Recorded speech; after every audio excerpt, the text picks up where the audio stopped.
Hey folks, welcome to Thomas Eads' quick course of literature. Today looking at the Age of Reason and its seminal texts. The Age of Reason was a literary movement which occurred in American literature after the Puritan literature period.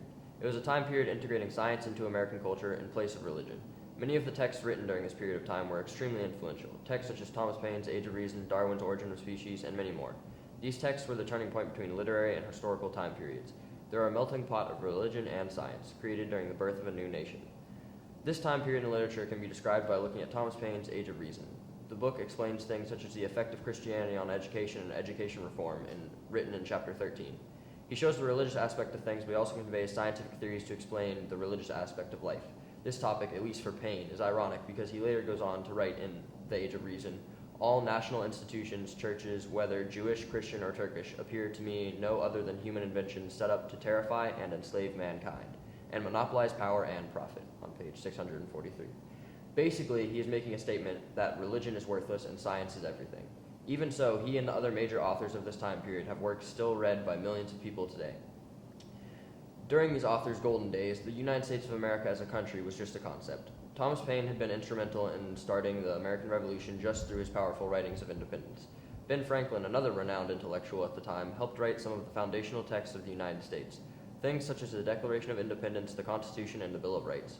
These documents are extremely important to America and its people, and also the rationalist time period.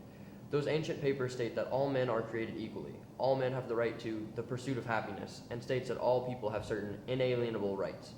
While the founding fathers of our country created those words, Thomas Paine was also a firm believer of these rights and had similar writings in his books.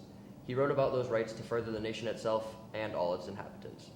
Many European intellectuals during this time period would disagree with the founding fathers and Mr. Paine, but the Americans and their spirits were rebellious, having just won the war and escaped British rule.